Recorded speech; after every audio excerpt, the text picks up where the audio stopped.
নমস্কার বন্ধুরা, কেমন আছো সকলে? আশা করি আমরা যে যেখানে আছি আপন আপন কর্তব্যগুলোকে ভালোবাসা আর সততার সাথে সম্পূর্ণ করার আপ্রাণ চেষ্টা চালিয়ে যাচ্ছি। আর আমরা আমাদের এই যে সাধনা, এই সাধনায় মা বাবার আশীর্বাদে, গুরুদেবের কৃপায় আর পরমেশ্বরের ইচ্ছা অনুসারে সফল হব, তাই তো? তো এই শুভ কামনা নিয়ে এসো শুরু করি ভালোবাসা। লেখক শ্রী তিনকড়ি পাত্র। ভালোবাসা কে না চায়? মানুষ, প্রকৃতি, জীব, দেবতা, গোঁসাই, ভালোবাসার কাঙাল সবাই।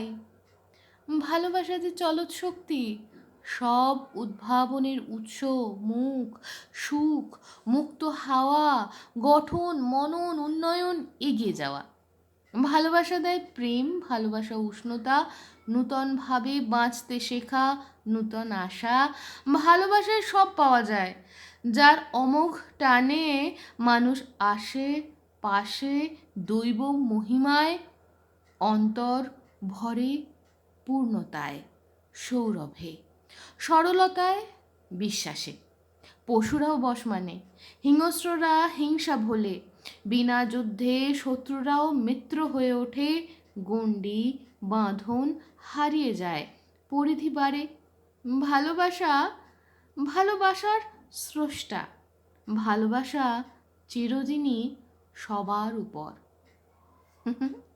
তো বন্ধুরা, আজকের মতো এই কবিতা এখানেই শেষ। তবে একটা জিনিস মনে রাখতে হবে, ভালোবাসা মানে এইটা অবশ্যই প্রথমে একটু জানা, তারপর মানা, আর তারপর সেটাকে অনুশীলন করা। এই তথ্যটা যে আমরা সবাই এক, তাহলেই দেখব আমরা প্রত্যেককে ভালোবাসছি।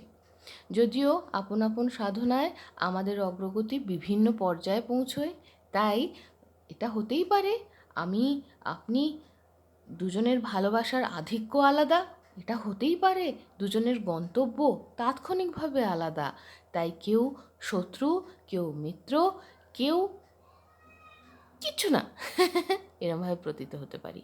তাহলে আজ এই অবধি, তবে ভালোবাসায় থাকতে হবে। সবার আগে নিজেকে জানতে হবে, কারণ ভালোবাসাই তো ভালোবাসার স্রষ্টা আর ভালোবাসার সৃজনকারী। তাহলে আজ আসি, টাটা।